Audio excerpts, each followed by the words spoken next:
Jika kaki anda berasa semut-semut pada waktu malam, jika tangan anda berasa kebas tanpa sebab yang jelas, atau jika anda merasakan rasa terbakar, tusukan atau sakit seperti renjatan elektrik yang tiada siapa dapat jelaskan, teruslah bersama saya.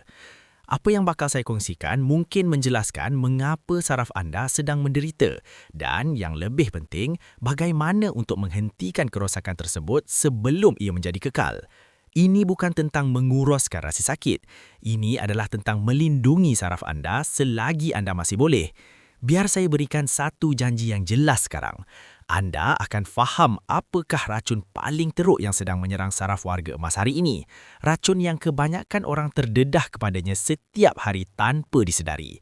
Dan anda akan tahu dengan tepat apa yang meletakkan anda dalam risiko dan apa yang perlu diubah. Bukan satu hari nanti, tetapi sekarang. Saya telah menghabiskan berdekad-dekad merawat warga emas yang mengalami sakit saraf, kebas, kaki rasa terbakar, hilang keseimbangan dan sesuatu yang ramai diberitahu bahawa mereka hanya perlu hidup dengannya, neuropati. Dan salah satu perkara yang paling mengecewakan yang saya lihat adalah betapa kerapnya orang ramai diberitahu cerita yang salah tentang mengapa saraf mereka gagal. Mereka diberitahu ia faktor usia. Mereka diberitahu ia genetik. Mereka diberitahu ia tidak dapat dielakkan. Dalam banyak kes, tiada satu pun daripada itu benar. Sebelum kita mendalami penyelesaiannya, saya perlu meminta sesuatu yang penting untuk komuniti kita. Jika anda menghargai kebenaran perubatan dan ingin melindungi masa depan anda, klik butang langgan dan berikan tanda suka pada video ini sekarang. Dengan berbuat demikian, anda membantu maklumat penting ini sampai kepada warga emas lain yang sedang menderita dalam diam. Ia tidak memakan sebarang kos, tetapi ia boleh menyelamatkan mobiliti orang lain. Lakukan sekarang.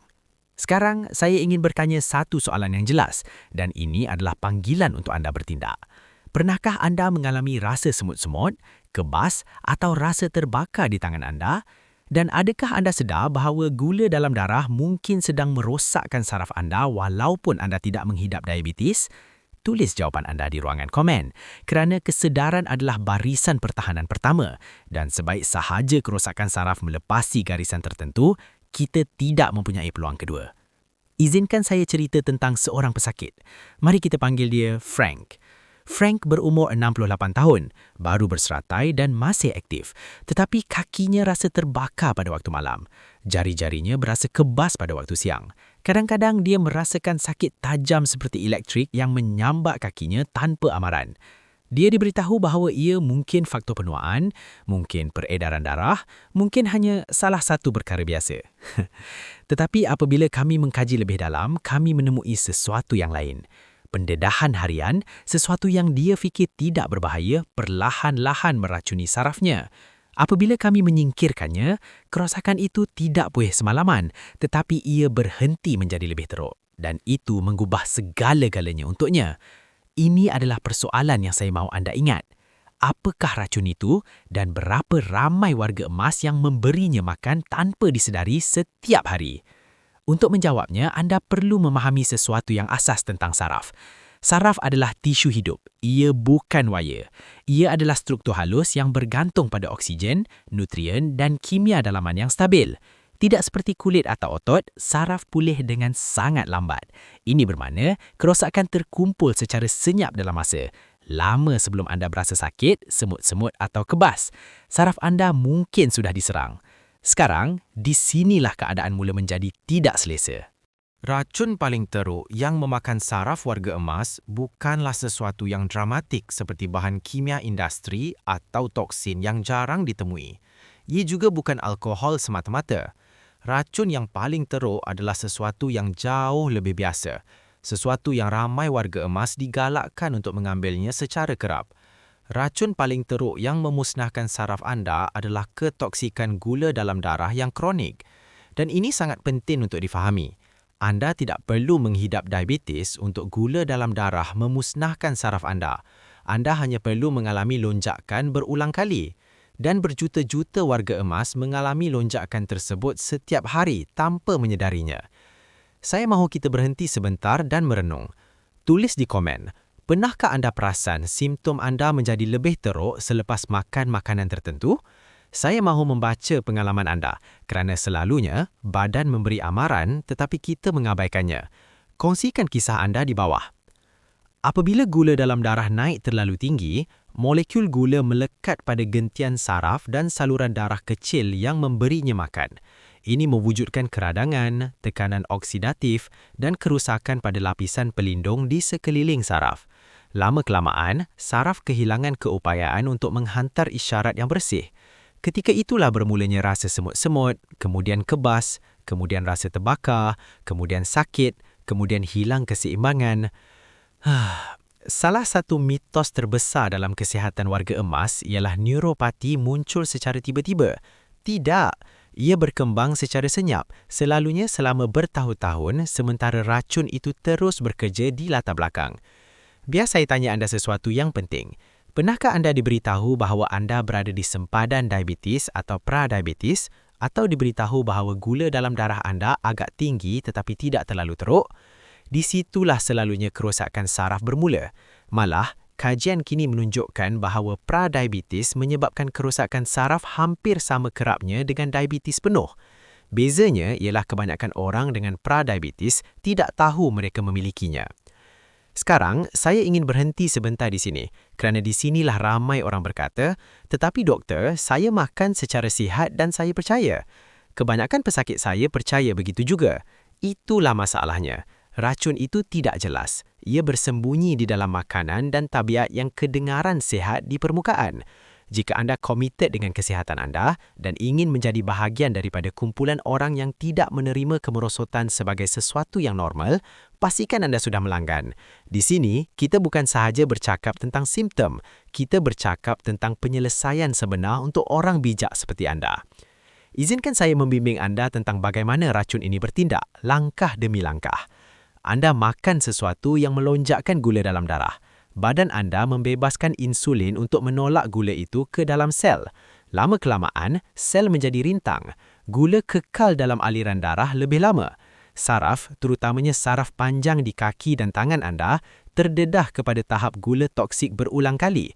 Saluran darah kecil yang memberi makan kepada saraf tersebut menjadi rosak. Bekalan oksigen jatuh. Saraf perlahan-lahan mati kelaparan. Dan kerana ini berlaku secara berangsur-angsur, orang tidak menghubungkan titik-titik tersebut. Mereka berkata perkara seperti, ia muncul entah daripada mana. Walhal, sebenarnya ia telah berbina selama bertahun-tahun. Ini satu lagi persoalan. Jika ketoksikan gula dalam darah begitu berbahaya, mengapa tidak semua warga emas dengan gula tinggi menghidap neuropati? Jawapannya adalah kekerapan pendedahan, tempoh dan ketahanan saraf. Sesetengah saraf bertoleransi dengan penderaan lebih lama daripada yang lain, tetapi sebaik kerosakan melepasi ambang tertentu, simptom muncul dan sering menjadi pantas. Sekarang, mari kita bercakap dari mana datangnya racun ini dalam kehidupan seharian. Sumber utama pertama adalah gula cecair. Jus buah-buahan, minuman kopi manis, minuman sukan, malah apa yang dipanggil smoothie sihat. Gula cecair masuk ke dalam aliran darah dengan sangat pantas kerana tiada serat untuk memperlahankannya. Itu mencipti lonjakan tajam yang merosakkan saraf secara langsung. Warga emas sering diberitahu bahawa jus adalah nutrisi mudah. Sebenarnya ia adalah salah satu cara terpantas untuk meracuni saraf. Sumber utama kedua adalah karbohidrat ditapis yang dimakan begitu sahaja. Roti, bijirin, biskut, nasi, pasta.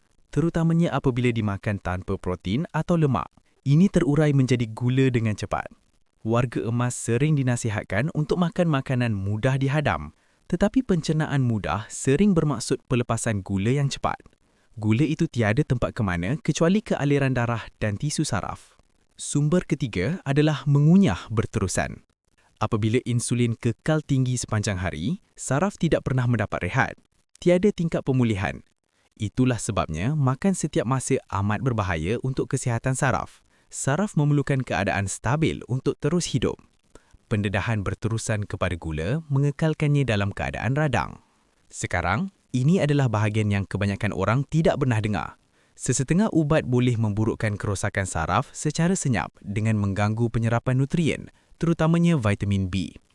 Ubat penyekat asid tertentu, ubat diabetes dan ubat kolesterol boleh mengurangkan B12 dari masa ke masa. B12 adalah penting untuk mengekalkan lapisan perlindungan di sekeliling saraf. Tanpanya, saraf menjadi rapuh dan gagal. Biar saya ceritakan tentang Susan. Dia mengalami kaki kebas selama bertahun-tahun. Doktor menyalahkan faktor penuaan. Apabila kami menguji tahap nutriennya, dia mengalami kekurangan B12 yang teruk. Puncanya bukan dietnya. Ia adalah ubat yang diambilnya dengan patuhnya selama bertahun-tahun. Sebaik diperbetulkan, kerosakan sarafnya berhenti berkembang. Ia tidak pulih, tetapi ia berhenti. Dan itu membuat semua perbezaan. Neuropati jarang disebabkan oleh satu perkara sahaja. Biasanya ia adalah gabungan ketoksikan gula dalam darah, keradangan, kekurangan nutrien dan peredaran darah yang lemah. Tetapi ketoksikan gula dalam darah adalah pemecutnya. Ia adalah bensin dalam api. Ini penting kerana saraf mempunyai titik penentu. Kerosakan awal boleh menyebabkan rasa semut-semut atau kebas. Kerosakan kemudian menyebabkan kesakitan, masalah keseimbangan, jatuh dan kehilangan kebebasan. Sebaik saraf mati, ia sangat sukar untuk tumbuh semula. Itulah sebabnya menghentikan racun di peringkap awal adalah sangat kritikal. Ini bahagian yang saya mahu anda dengar dengan jelas. Neuropati jarang boleh dipulihkan. Tetapi dalam banyak kes, ia boleh dicegah daripada menjadi lebih buruk dan itu sahaja boleh mengekalkan kualiti hidup anda. Yang membawa kita kepada soalan paling penting. Jika ketoksikan gula dalam darah adalah racunnya, apa yang menetralkannya? Apa yang melindungi saraf? Dan apakah perubahan mudah yang boleh dilakukan oleh warga emas untuk menghentikan kemajuan kerosakan saraf? Bayangkan seketika masa depan anda dalam 5 tahun. Jika anda tidak melakukan apa-apa, jika anda terus percaya ia adalah faktor umur, kosnya bukan sahaja pada ubat-ubatan. Kosnya adalah jatuh, patah bulang, kerusi roda, pergantungan sepenuhnya pada orang lain. Tetapi jika anda bertindak hari ini, jika anda mengamalkan apa yang bakal saya beritahu, anda bukan sahaja menjimatkan ribuan ringgit dalam rawatan yang tidak berguna, tetapi anda akan peroleh sesuatu yang tidak ternilai, kebebasan bergerak anda. Apa pendapat anda tentang ini? Tadakah anda rasa sistem peribatan semasa terlalu fokus pada simptom dan bukan pada pencegahan? Tinggalkan pendapat jujur anda di komen. Saya sangat berminat untuk mengetahui apa yang anda fikirkan. Sekarang, mari kita bincangkan bahagian yang benar-benar memberi anda kuasa. Jika ketoksikan gula dalam darah yang kronik adalah racun yang memakan saraf anda secara senyap, apa yang menetralkannya? Apa yang melindungi tisu saraf dan apa yang boleh anda lakukan secara realistik, bukan sebagai profesional perubatan, bukan sebagai fanatik kecergasan, tetapi sebagai warga emas yang mahukan kurang kesakitan, keseimbangan yang lebih baik dan masa depan dengan lebih banyak kebebasan. Di sinilah ramai orang mengharapkan jawapan yang rumit. Mereka mengharapkan diet ekstrim, rawatan mahal atau suplemen ajaib.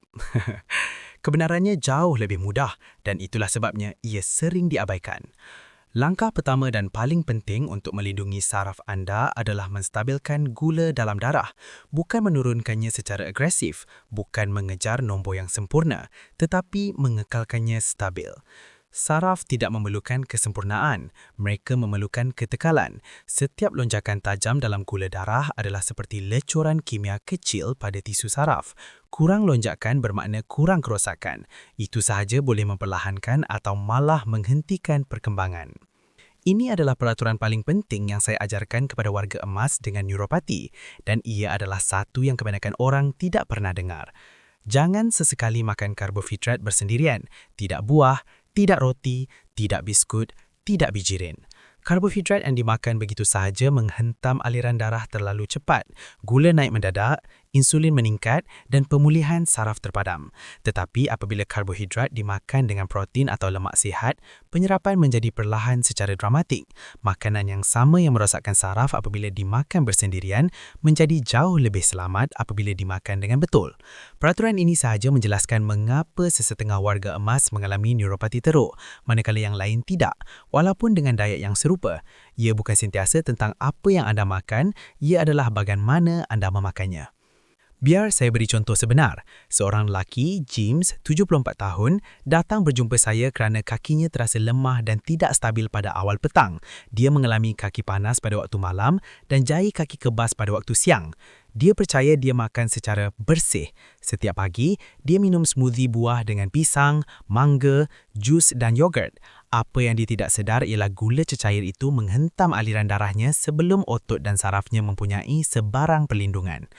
Kami menyingkirkan smoothie itu, menggantikannya dengan telur dan sayur-sayuran pada waktu pagi dan memindahkan satu bahagian kecil buah untuk kemudian hari dimakan selepas hidangan utama. Dalam beberapa minggu, sakit sarafnya berkurang, keseimbangannya bertambah baik dan tenaganya bertahan lebih lama. Tiada apa-apa yang ajaib berlaku, kami hanya berhenti meracuni sarafnya. Langkah kedua yang penting adalah menghapuskan gula cecair sepenuhnya. Tiada jus, tiada minuman manis, tiada smoothie. Malah 100% semula jadi adalah gula tulen tanpa serat. Serat adalah apa yang memperlahankan penyerapan dan melindungi saraf. Tanpanya, gula menghentam dengan pantas dan kuat. Warga emas sering minum jus kerana ia mudah, lembut dan disyurkan. Malangnya, ia adalah salah satu cara terpantas untuk memburukkan neuropati. Jika anda mahu buah, makanlah ia sebiji dalam bahagian kecil dan jangan sekali-kali dengan perut kosong. Buah selepas hidangan adalah jauh lebih selamat daripada buah sebagai snack. Perubahan ini sahaja boleh mengurangkan kerenggasan saraf secara drastik. Langkah ketiga adalah perlindungan nutrisi dan ini kritikal. Saraf memerlukan nutrisi khusus untuk mengekalkan struktur dan fungsinya. Yang utama daripadanya ialah vitamin B12. B12 adalah penting untuk mengekalkan lapisan pelindung di keliling saraf yang dipanggil myelin. Tanpa B12 yang cukup, saraf terdedah, rapuh dan gagal. Ramai warga emas kekurangan B12 tanpa disedari, terutamanya mereka yang mengambil penyekat asid atau ubat tertentu. Tetapi, B12 bukan satu-satunya nutrien yang saraf bergantung. Magnesium menyokong isyarat saraf dan mengurangkan kekejangan. Folate bekerjasama dengan B12 untuk melindungi tisu saraf. Asid alfa-lipoik membantu mengurangkan tekanan oksidatif pada saraf dan telah terbukti memperbaiki simptom neuropati pada sesetengah orang. Nutrien ini tidak menyembuhkan kerosakan saraf secara ajaib, tetapi ia membantu menstabilkan dan melindungi apa yang tinggal. Sekarang, ini adalah amaran penting. Lebih banyak tidak bermakna lebih baik. Sesetengah vitamin, terutamanya B6 dalam dos tinggi, sebenarnya boleh memburukkan kerosakan saraf jika diambil secara salah. Itulah sebabnya ujian dan bimbingan penting. Meneka boleh memudaratkan. Jangan lari ke farmasi untuk membeli semua yang anda nampak. Strategi mesti tepat. Langkah keempat adalah mengurangkan keradangan kronik. Keradangan menjadikan saraf sensitif dan menguatkan isyarat sakit. Ia menukar kerengesaan saraf ringan menjadi rasa terbakar yang teruk atau sakit mencucuk. Makanan yang sangat diproses, minyak bijirin yang ditapis dan gula berlebihan menyemarakkan keradangan. Sebaliknya, makanan seperti ikan berlemak, minyak zaitun, sayur-sayuran dan rempah seperti kunyit membantu menenangkan laluan keradangan. Kurang keradangan bermakna saraf yang lebih tenang. Langkah kelima adalah pergerakan. Tetapi bukan jenis yang ditakuti ramai orang. Anda tidak perlukan senaman intensif untuk melindungi saraf. Malah, senaman ekstrim boleh memburukkan simptom jika saraf anda sudah rapuh. Apa yang saraf perlukan adalah peredaran darah. Berjalan lembut, terutamanya selepas makan, membantu menurunkan gula dalam darah dan meningkatkan aliran darah ke tisu saraf. Malah, 10 minit boleh membuat perbezaan. Pergerakan adalah ubat apabila dilakukan dengan betul. Di titik ini, saya mahu menyentuh sesuatu yang penting. Ramai warga emas berasa putus asa apabila mendengar bahawa kerosakan saraf lambat untuk pulih. Itu benar. Saraf tumbuh semula dengan sangat perlahan jika ada pun. Tetapi menghentikan perkembangan adalah sama kuatnya dengan membalikkan kerosakan. Kurang sakit, tidur lebih baik, keseimbangan lebih baik, kurang jatuh, perubahan itu penting. Salah satu kepercayaan paling merosakkan yang diberikan kepada warga emas ialah tiada apa yang boleh dilakukan. Kepercayaan itu sendiri menjadi bahaya. Saya telah melihat orang berputus asa awal untuk menjadi lebih teruk dengan cepat kerana racun itu tidak pernah disingkirkan. Biar saya kongsikan satu cerita lagi supaya anda melihat apa yang mungkin. Seorang wanita berusia awal 70-an datang kepada saya menggunakan tongkat. Dia berasa tidak stabil dan takut jatuh. Dia telah diberitahu bahawa neuropatinya kekal. Apabila kami menstabilkan gula darahnya, membetulkan kekurangan nutrien dan menyingkirkan gula cair dari dayanya, sakit sarafnya berkurang cukup untuk dia tidak lagi takut berjalan jarak pendek. Dia tidak bebas sakit sepenuhnya, tetapi dia mendapat kembali keyakinan. Itu mengubah hidup. Ini membawa kita kepada satu perkara penting. Neuropati bukan sekadar tentang kesakitan. Ia adalah tentang kebebasan. Ia adalah tentang dapat merasakan tanah di bawah kaki anda, bertindak balas cepat, mempercayai kaki anda. Sebaik sahaja neuropati berkembang terlalu jauh, risiko jatuh meningkat secara drastik. Dan jatuh adalah salah satu ancaman terbesar terhadap kesihatan dan umur panjang warga emas. Itulah sebabnya masa penting. Kerosakan saraf awal bertindak balas lebih baik daripada kerosakan lanjutan. Rasa semut-semut dan kebas ringan adalah tanda amaran, bukan hukuman mutlamak. Ia adalah isyarat yang memberitahu anda bahawa sesuatu perlu diubah. Sekarang, izinkan saya memberi anda cara praktikal dan mudah untuk mengambil kawalan dalam tempoh 2 hingga 4 minggu akan datang. Saya tidak meminta anda mengubah seluruh hidup anda dalam sehari, kerana saya tahu itu tidak berkesan. Saya meminta anda melakukan eksperimen saintifik dengan tubuh anda sendiri. Pertama, saya mahu anda faham bagaimana untuk mengenal pasti jika kerosakan saraf anda masih di peringkat boleh dipulihkan. Ini adalah soalan yang selalu ditanya kepada saya di klinik. Doktor, adakah sudah terlambat untuk saya? Dengar dengan teliti, kerana jawapannya ada pada simptom anda. Jika anda rasa sakit, jika anda rasa terbakar, jika anda rasa tusukan elektrik yang membangunkan anda pada waktu malam, paradoksnya, itu berita baik. Sakit bermakna saraf masih hidup. Ia sedang menjerit, ia sedang teriritasi, ia sedang menderita. Tetapi ia masih ada. Ia sedang menghantar isyarat. Bahaya sebenar, titik di mana tiada jalan kembali biasanya lebih dekat apabila terdapat kesunyian total. Apabila anda tidak lagi merasakan tanaf, apabila ada luka di kaki dan anda tidak sedar sehingga melihat darah pada sokin, itulah masanya keadaan menjadi kritikal. Jika anda masih berasa sakit, anda masih ada peluang untuk berjuang. Tetapi untuk memenangi perjuangan itu, kita perlu memadamkan apinya. Dan di sini masuknya keradangan. Kita telah bercakap tentang gula, tetapi gula tidak bekerja sendirian. Gula adalah bahan api, tetapi keradangan adalah percikannya. Banyak makanan yang dipasarkan untuk warga emas, biskut, rendah lemak, margarin, sihat untuk jantung, minyak sayuran ditapis adalah bom keradangan. Apabila anda mengambil minyak industri ini, anda mencipta persekitaran dalam badan di mana saraf tidak boleh bernafas. Bayangkan saraf anda sedang cuba untuk pulih, tetapi mereka berenang dalam cecair radang yang berterusan. Ia mustahil. Sebab itu, langkah seterusnya dalam protokol 4 minggu kita adalah kritikal. Kurangkan secara drastik minyak biji rian ditapis, soya, jagung, kanola dan tingkatkan lemak anti radang. Minyak zaitun dara, extra virgin, avokado, kekacang, ikan berlemak. Makanan ini bukan sahaja tidak merosakkan, malah membekalkan bahan mentah untuk membaiki membran sel saraf anda. Dan di sini saya ingin berhenti sebentar untuk bercakap tentang sesuatu yang hampir tiada siapa sebut. Ketakutan. Ketakutan untuk jatuh. Saya telah melihat bagaimana ketakutan ini melumpuhkan pesakit saya lebih daripada kesakitan itu sendiri. Anda berhenti keluar berjalan kerana takut tersandung. Anda berhenti melawat cucu kerana takut tangga. Dan dengan berhenti bergerak, peredaran darah anda menjadi lebih buruk. Gula anda naik dan saraf mati lebih cepat. Ia adalah kitaran ganas yang menakutkan. Kita mesti memecahkan kitaran itu. Jika mesej ini menyentuh hati anda, jika anda faham bahawa kesihatan adalah kebebasan dan bukan sekadar ketiadaan rasa sakit, pastikan anda melanggan channel ini. Dengan berbuat demikian, anda menyertai komuniti yang berusaha untuk menua dengan kekuatan dan martabat. Dan jika anda kenal seseorang yang hidup dengan ketakutan untuk jatuh, kongsikan ini dengan mereka. Anda mungkin mengubah perspektif mereka hari ini. Mari kembali kepada pergerakan. Tetapi mari kita takrifkan semula. Saya tidak mahu anda fikir tentang senaman. Perkataan senaman menakutkan ramai orang yang sakit. Saya mahu anda fikir tentang pengaliran gula. Motor anda adalah pengguna gula terbesar dalam badan anda. Ia seperti sponge gerjana. Apabila anda berjalan, walaupun pada kadar perlahan, sponge tersebut diperah dan menyerap gula dari darah anda tanpa memerlukan begitu banyak insulin. Ini adalah taktik khususnya. Berjalan selama 10 minit seterusnya selepas hidangan utama anda. Jangan tunggu 1 jam. Lakukan sebaik sahaja selepas makan. Mengapa? Kerana pada ketika itulah gula dari makanan anda sedang masuk ke dalam darah. Jika anda berjalan pada saat itu juga, anda memintas gula sebelum ia boleh menghentam saraf anda. Ia adalah pertahanan aktif. Pesakit saya yang mengamalkan peraturan 10 minit pasca makan ini sering melihat pengurangan yang ketara dalam tahap glukosa mereka dan yang paling penting, kurang rasa semut-semut pada malam yang sama.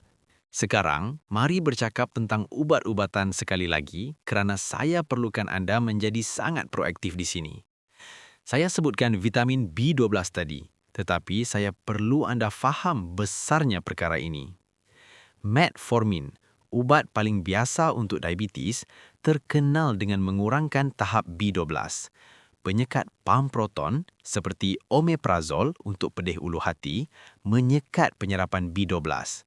Jika anda mengambil mana-mana ubat ini dan mengalami neuropati dan doktor anda belum memeriksa tahap B12 anda baru-baru ini, anda perlu meminta ujian tersebut. Ia bukan pilihan. Tetapi berhati-hati, tidak semua suplemen B12 adalah sama. Banyak versi murah menggunakan cyanocobalamin yang badan mesti tukar sebelum digunakan. Semakin kita menua, penukaran itu menjadi tidak cekap. Cari metilkobalamin.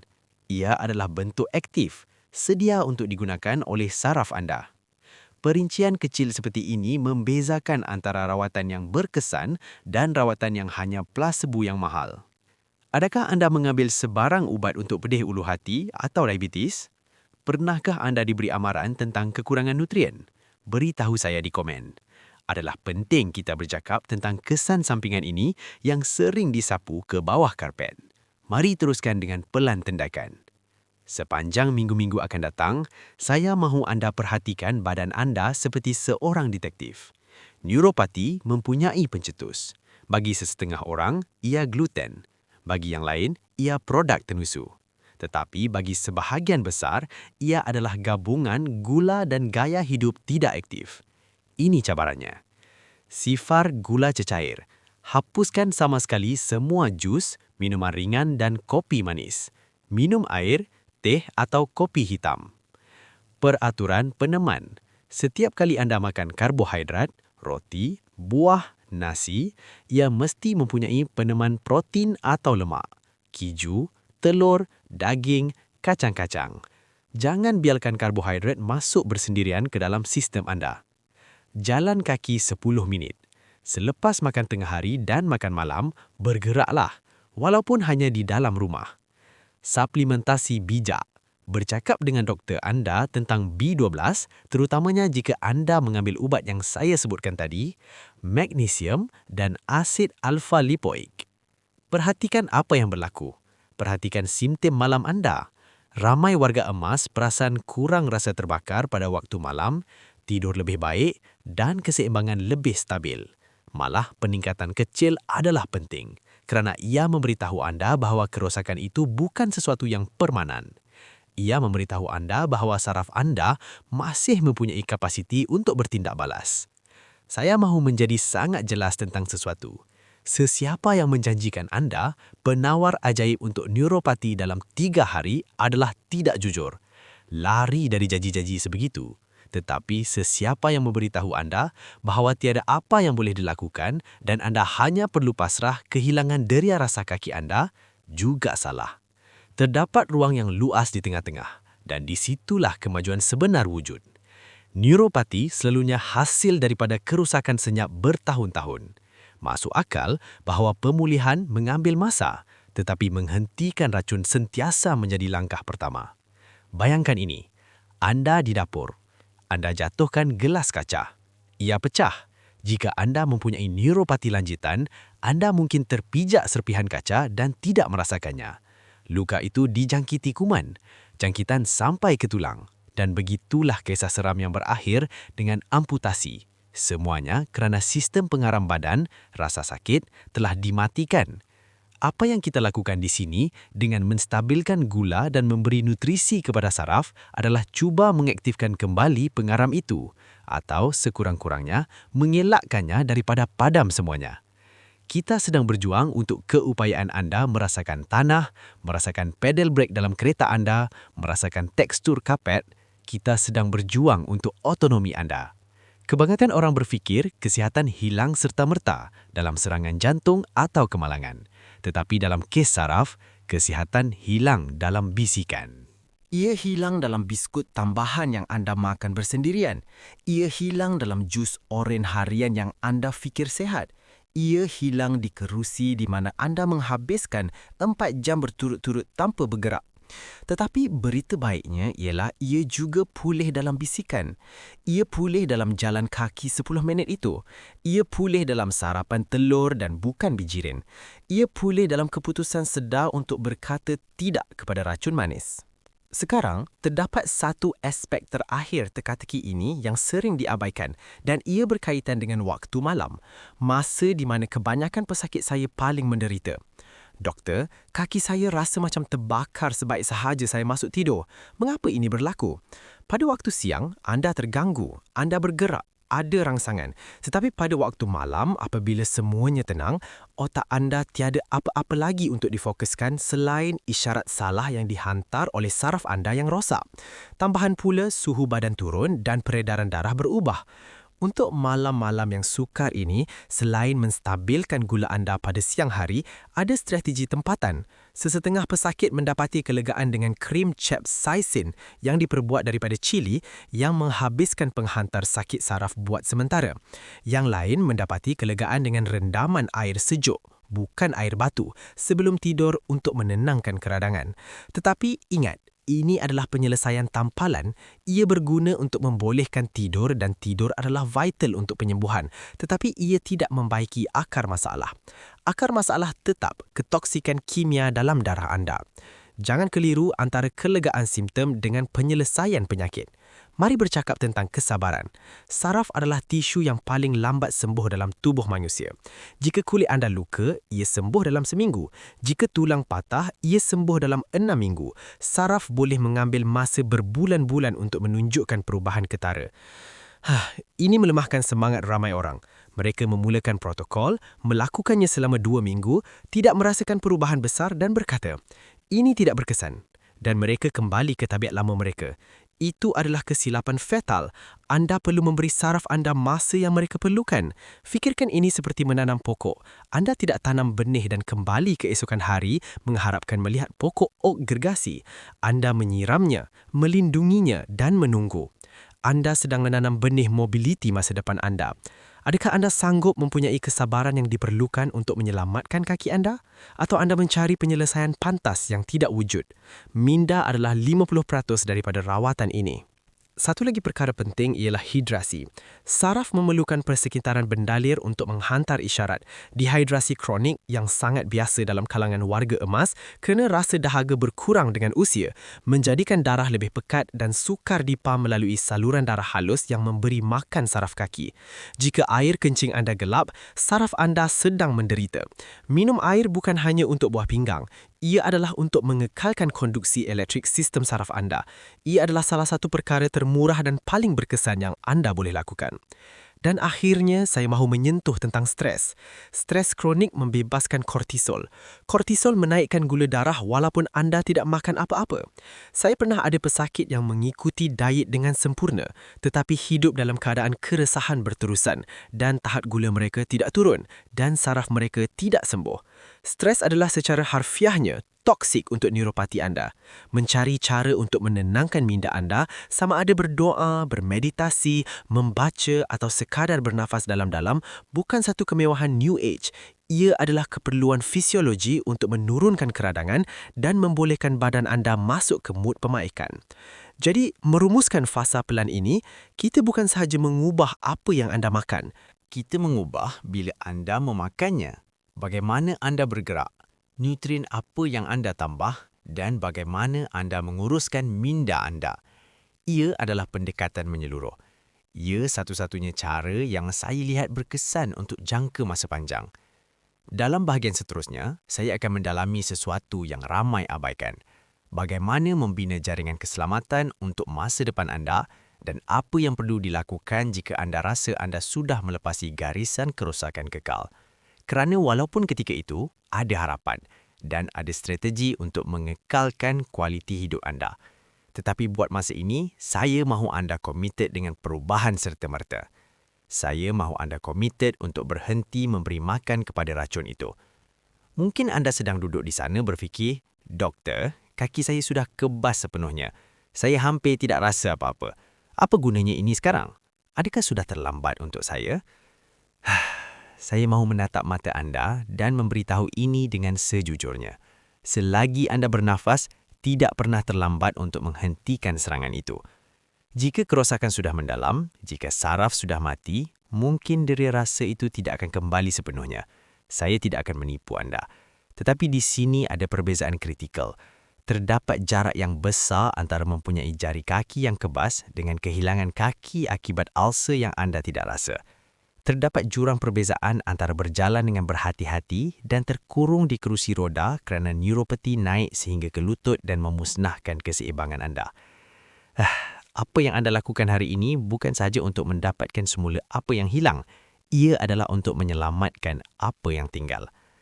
Bagi mereka dengan kerosakan lanjutan, strategi berubah sedikit. Kita bukan lagi hanya melawan gula, kita sedang membina pertahanan luaran. Jika saraf anda tidak boleh memberitahu di mana tanah berada, mata dan telinga anda mesti mengambil alih. Ini adalah protokol keselamatan wajib anda. Pencahayaan taktikal. Kebanyakan kes jatuh berlaku pada waktu malam, dalam perjalanan ke bilik air. Kaki anda tidak merasakan lantai, keadaan gelap, anda hilang rujukan dan jatuh. Pasang lampu dengan sensor pergerakan di lorong. Jangan percaya pada ingatan anda tentang di mana perabot berada. Musuh halimunan. Permaidani. Bagi orang dengan neuropati, permaidani kecil bukan hiasan. Ia perangkap maut. Buang ia. Anda memerlukan permukaan rata dan boleh dijangka. Pemeriksaan harian. Jika anda tidak rasa sakit, sakit tidak boleh memberi peringatan tentang luka. Anda mesti melihat kaki anda setiap hari. Gunakan cermin jika anda tidak boleh membongkok. Luka kecil, lepuh, kuku mencengkam, jika ia dijangkiti di kaki dengan peredaran darah lemah dan neuropati, ia adalah permulaan tragedi. Jadilah pemeriksa medikal anda sendiri setiap pagi. Tetapi mari kembali kepada harapan, kerana ia wujud. Saya telah melihat pesakit yang menyangka kehidupan aktif mereka telah berakhir, kembali berjalan di taman dengan cucu mereka. Bukan kerana saraf mereka sembuh 100% seperti berumur 20 tahun, tetapi kerana mereka menghentikan racun itu. Dengan menstabilkan gula, keradangan turun, kabus kesakitan berterusan hilang, dan apabila kesakitan berkurang, keyakinan meningkat. Saya mahu anda tanya diri anda soalan yang sangat serius ketika ini. Bagaimana anda mahu 10 tahun akan datang anda kelihatan? Adakah anda mahu menjadi penonton dalam hidup anda sendiri, melihat dunia berlalu sementara anda terperangkap oleh ketakutan dan kesakitan? Atau anda mahu menjadi peserta aktif? Perubatan moden sering mengecewakan kita kerana ia merawat kita mengikut bahagian. Pakar endokrin melihat gula, pakar neurologi melihat saraf, pakar podiatri melihat kaki. Tetapi anda adalah satu orang. Semuanya berhubung. Apa yang anda makan semasa sarapan memberi kesan kepada cara anda berjalan pada waktu petang. Stres yang anda rasa hari ini memberi kesan kepada cara anda tidur nanti malam. Dengan mengambil kawalan ke atas gula dalam darah anda bukan sahaja membantu kaki anda melindungi otak, jantung, mata dan buah pinggang anda. Ia adalah tindakan muktamad menyayangi diri sendiri. Jika anda telah sampai ke tahap ini, saya tahu anda berbeza. Kebanyakan orang mencari pil ajaib dan pergi selepas 30 saat. Anda di sini kerana anda faham bahawa kesihatan adalah satu pelaburan. Tolong, jika maklumat ini telah memberi anda perspektif baru, pertimbangkan untuk melanggan saluran ini. Jangan lakukannya untuk saya. Lakukannya supaya algoritma faham bahawa kandungan sebegini, kandungan yang memperkasa dan mendidik dan bukan sekadar hiburan adalah bernilai. Dan kongsi video ini. Hantar kepada abang anda, kawan anda, jiran yang anda lihat berjalan timpang itu. Anda mungkin menjadi pemangkin yang mengubah hidup mereka. Adakah anda berkomitmen untuk mencuba pendekatan ini sebanyak minggu-minggu akan datang? Tulis, saya sahut cabaran ini di ruangan komen. Saya mahu lihat berapa ramai pahlawan yang kita ada dalam komuniti ini yang sanggup berjuang untuk kesihatan mereka. Ingat, neuropati adalah hasil kerosakan senyap bertahun-tahun. Pemulihan atau penstabilan juga mengambil masa. Tetapi setiap hidangan adalah satu peluang. Setiap jalan kaki adalah satu kemenangan. Setiap hari anda mengekalkan gula anda stabil adalah satu hari saraf anda tidak dibakar oleh asid glukosa berlebihan. Anda mempunyai pengetahuan. Anda mempunyai alatnya. Sekarang anda mempunyai kuasa. Jangan biarkan ketakutan melumpuhkan anda. Ambil langkah pertama hari ini. tinggalkan gula cecair, berjalan 10 minit itu, lindungi tidur anda. Badan anda sangat berdaya tahan jika anda memberinya peluang untuk berjuang. Terima kasih kerana meluangkan masa anda, aset paling berharga yang kita ada. Jaga saraf anda dan ia akan membawa anda ke mana sahaja anda mahu pergi.